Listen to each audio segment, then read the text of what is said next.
복잡한 정책부터 실물 경제와 투자까지 눈여겨봐야 할 경제 이슈를 깊이 있게 살펴보는 시간입니다. 경제 읽기, 오늘이 이제 첫 시간인데요. 김치형 경제 전문 기자 전화로 만나보겠습니다. 안녕하십니까? 네, 안녕하세요. 네, 저희 시사의 식구가 되신 거 축하드립니다. 감사합니다. 네, 열심히 하겠습니다. 네, 잘 좀 부탁드리겠습니다. 네. 자, 앞으로 오늘 참 경제 이슈 어떤 걸로 얘기를 해볼까요? 이번 주는 아무래도 중국의 헝다그룹 얘기를 좀 해야 될 것 같습니다. 아시겠지만 지난 9월 한 차례 파산설로 이 헝다그룹은 홍역을 좀 치렀었는데요. 중국의 최대 부동산 개발 업체입니다. 네. 이 헝다라는 말 자체가 한자로 보면 항상상의 큰 대자를 써서 예. 영문으로도 에버그란데 이렇게 돼 있거든요. 항상 크다 뭐 이런 의미를 가지고 있는데 이들이 자신들이 채무 보증을 한 관계사의 돈 3천억 원을 이번 주 초에 못 갚을 것 같다라는 공시를 홍콩 증시에서 했습니다. 네. 그렇다 보니까 지난 9월 파산설 이후에 근근히 버텨온 헝다그룹이 사실상 이제 디폴트, 그러니까 채무 불이행 상황에 빠지는 것 아니냐라는 얘기가 나오면서 국내, 중국, 미국까지 금융시장이 조금 흔들렸던 상황이었죠. 헝다라는 사명에서도 항상 크다고 하는데 사고도 되게 크게 친 거 아닌가 그런 생각이 드는데요. 지난 9월에도 한 차례 이슈가 됐었던 적이 있었잖아요. 네네. 근데 파장이 이렇게 계속되고 있는 것, 헝다그룹과 얽혀 있는 게 그만큼 많기 때문인가요? 네, 맞습니다. 이번에 못 막은 돈이 관계사가 빌린 돈 3천억 원이지만 헝다그룹의 총 부채 규모를 보면 우리 돈으로 350조 원이나 됩니다. 네. 당장 줄줄이 밀려 들어올 이제 빌린 돈의 이자, 그리고 만기라고 하죠. 원금 상환 일정들을 보면 머리가 아플 정도인데요. 더구나 이 정도로 큰 규모의 회사들은 돈을 빌릴 때 자국에서만 빌리는 게 아니라 해외에서도 다양한 방법으로 자금을 조달하고 있습니다. 그중 하나가 이제 달러 표시 채권이라고 하는데요. 네. 해외에서 달러로 자금을 빌렸다 이렇게 이해를 하시면 쉬운데 이 헝다그룹의 이 달러 표시 채권 발행 규모가 192억 3,600만 달러, 그러니까 우리 돈으로 거의 23조 원에 달합니다. 와. 이건 앞서 이제 진행자께서 지적해 주신 대로 덩치도 크지만 이래저래 해외 여러 가지 투자 기관 그리고 금융사들하고 엮여 있다는 얘기가 되겠고요. 이 달러 표시 채권을 사들여서 헝다에 돈을 빌려준 글로벌 투자자들이 자칫 잘못하면 죄다 돈을 못 받을 상황에 빠졌다 이렇게 볼 수도 있겠고요.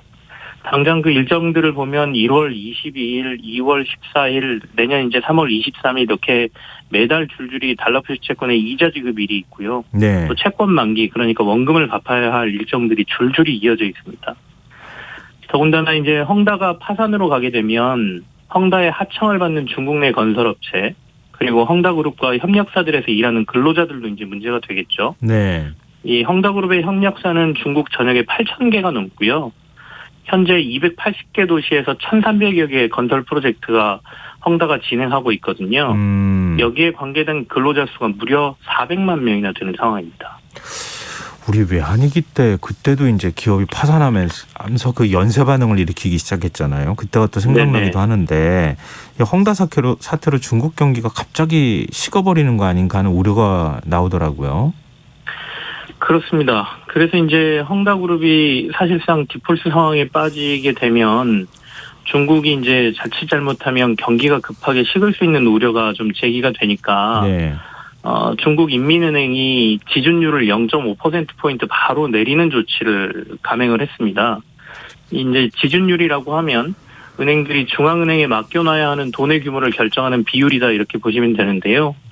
이걸 높이게 되면 더 많은 돈을 중앙은행에 시중은행들이 맡겨야 되니까 시중에 돌아다니는 돈이 줄게 되고요. 네. 반대로 낮추게 되면 시중에는 풀리는 돈이 많아지는 효과가 나는 것이죠. 그러니까 이번에 지준율을 낮췄다는 거는 시중에 돈을 풀었다 이렇게 보시면 되고요. 이번에 0.5%포인트의 지준율을 인하하게 되면 중국의 시중에는 우리 돈으로 약 223조 원 정도가 풀릴 것으로 예상이 됩니다. 아시겠지만 이제 우리나라는 이미 올해 2번의 기준금리 인상을 단행했고요. 네. 미국도 코로나 이후에 풀었던 돈들을 이제 조금 줄여가겠다라고 얘기를 하면서 이른바 테이퍼링을 시작한 상황인데 중국은 헝다 상황 때문에 이번에 완전히 반대로 시장에다가 무려 233조 원이나 되는 돈을 풀었다 이렇게 보시면 되겠죠. 근데 헝다 사태 처음 나올 때는 중국 정부가 조금 좀 이 3자 입장에서 좀 네. 지켜보지 않겠느냐 이런 이제 전망이 나왔었는데 지금은 그런 거하고는 좀 상황이 다르네요. 적극적으로 개입하고 있는 겁니까? 일단은 처음에는 헝다의 사태가 그렇게 커지지 않을 것이다라고 중국에서도 계속 얘기를 했었고, 예. 미국에서도 이거는 중국 내의 문제이지, 글로벌 증시나 글로벌 금융시장으로 여파가 크게 퍼지지 않을 것이다. 이렇게들 얘기를 했었거든요. 근데 이 진행되는 상황이 자칫 잘못하면 이 여파가 좀 커질 것이다라고 판단을 하고 있는 것으로 보이고요. 이게 이제 파산 쪽으로 가지 않게 하기 위해서는 빨리 어떤 조치가 필요할 거다라는 것을 중국 당국도 생각을 한 것 같습니다. 그래서 그나마 조금 다행인 요소를 찾으라면 중국 정부가 바로 지준율 인하를 단행하는 등 굉장히 빠르게 나서고 있다는 점이 조금 그나마 다행이라고 보이고요. 예. 그리고 또 조금 눈여겨볼 게 헝다 리스크 해소 위원회라는 걸 바로 출범을 시켰습니다. 예. 이거는 헝다 그룹 내에서 만든 뭐 해소 위원회라고 볼 수도 있지만 사실상 중국 정부가 적극적으로 개입하겠다는 의미로 저희가 받아들여야 하거든요. 네. 실제 이 리스크 해소 위원회에는 국유기업 인사, 다시 말해서 정부 인사들이 좀 포함되어 있습니다. 그래서 이제 예상 시나리오들을 보면 이른바 질서 있는 파산의 절차를 밟을 것이다라는 예상이 나오는데요. 네.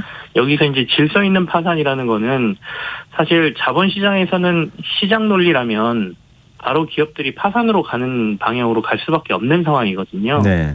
근데 다행히 중국은 이제 이걸 다행이라는 표현이 맞을지 모르겠지만 사회주의 국가 시스템이기 때문에 그룹을 일단 해체를 시키고 팔 수 있는 것들은 팔면서 유유자산을 현금화하고요. 그리고 살릴 수 있는 것들은 지방정부나 국유기업들이 약간 떠안는 방식으로 해가지고 최대한 이 그룹을 살릴 수 있는 것들은 살려나갈 것이다라는 게 지금 그나마 좀 긍정적인 시나리오로 읽히고 있는 것이죠. 그렇다면 헝다 사태가 최악까지는 가지는 않을 것이다라고도 볼 수 있을 것 같은데 네네. 내년도 중국 경제 성장률 전망은 좀 어두워요.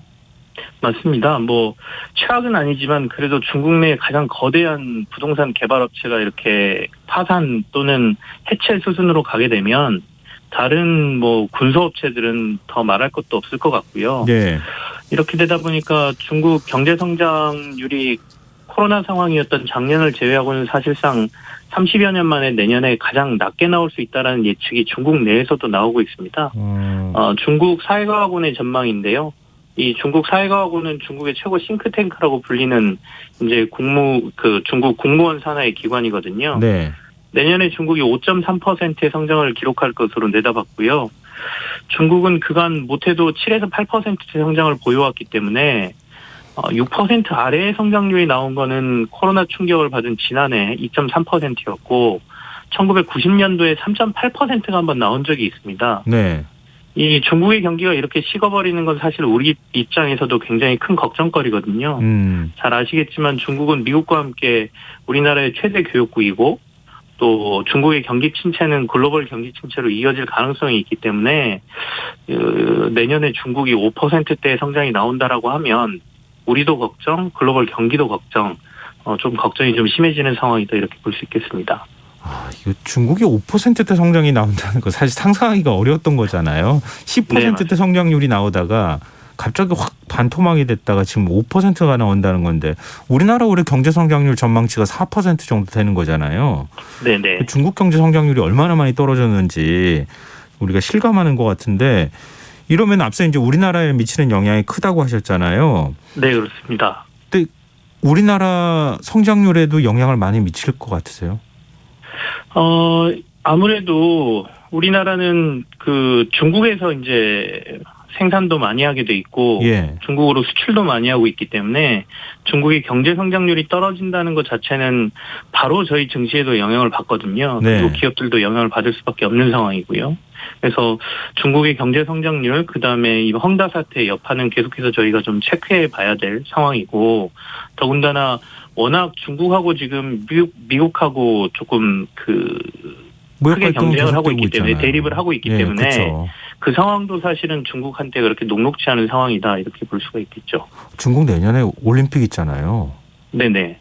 그런 거라든가 이런 것 때문에 막 분위기를 좀 띄워야 되는 상황인데 이래저래 걱정이 좀 굉장히 많을 것 같은데요. 오늘도 지금 뭐 영국하고 호주 등등이 중국의 베이징 동계올림픽에 참여하지 않겠다라는 보이콧 선언을 하고 있는 상황이고 예. 잘 아시겠지만 그 민주주의 진영 회의라고 그래서 각국 정상들이 오늘 미국을 중심으로 해서 또 100여 개의 국가들이 회의를 진행을 하거든요. 네. 이것은 약간 중국을 고립시키기 위한 미국의 전략이기도 하기 때문에 내년에 중국과 미국의 반목이 더욱 골이 깊어진다라고 하면 네. 사실 중국의 경제 성장률은 중국 내에서 나오는 것보다도 조금 비관적으로 보는 경제기관들도 나올 가능성이 좀 있어 보입니다. 그게 우리나라에 어떤 영향을 미칠지 좀 걱정이 되는데 이제 세계 경제가 정말 이렇게 불안한 상황에 놓여 있는데 이런 가운데 한미 통화 스와프가 연장되기 힘들 것 같다 이런 얘기가 나왔어요. 이게 어떤 의미를 갖는 겁니까? 이제 저희가 작년에 그 코로나19가 본격적으로 경제 시장에 영향을 미치기 시작하면서 금융 분할은 좀 멈춰보기 위해서 미국하고 지난해 3월에 600억 달러 규모의 한미 통화 스와프가 체결됐습니다. 네. 그 이후에 이제 금융 시장이 크게 좋아지지 않으면서 한 2번 정도 만기가 연장이 됐었어요. 그래서 이 만기가 올해 말 종료를 앞두고 있는데 아직 불안 요소들은 많지만 그래도 연장을 꼭 해야 되느냐의 문제에 대해서 미국이 조금 스탠스가 바뀐 것 같다는 얘기가 사실 지난 10월쯤에 나왔거든요. 네. 한국은행 이주열 총재가 지난 10월 국정감사에서 이 한미 통화 스와프의 연장 여부에 대한 질문을 받았을 때 계약 체결 당시와 미국의 입장이 좀 변한 것 같다 이렇게 얘기를 했었습니다. 그러니까 그때만큼은 지금 금융시장이 아주 불안한 상황이 아니고 경기들이 조금 회복되는 상황이기 때문에 이게 종료될 가능성이 있다라고 사실 살짝 언급을 했거든요. 네. 그리고 2차례 연장될 때는 한 만기 3개월 전에 연장 여부가 다 결정이 됐었는데 이제 올해 말 22여일 정도밖에 안 남았지 않습니까?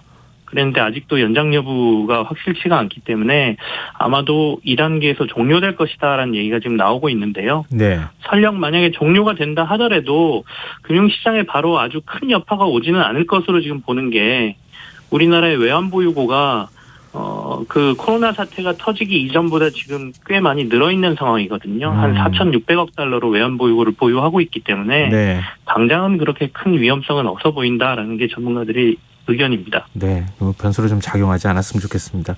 네네. 네, 오늘 말씀 고맙습니다. 네, 감사합니다. 네, 경기 읽기 지금까지 김치영 경제전문기자였습니다. 그리고 앞서 저희가 김영규 씨 사망사고와 관련해서 김영규 씨 어머님 인터뷰를 했었는데요. 5450님께서 3년 전 김영규 씨 사망사고 소식에 많은 분들이 안타까워했던 게 아직도 생생히 기억나는데요. 어머니 말씀 들으니 여전히 노동 현장에선 달라진 게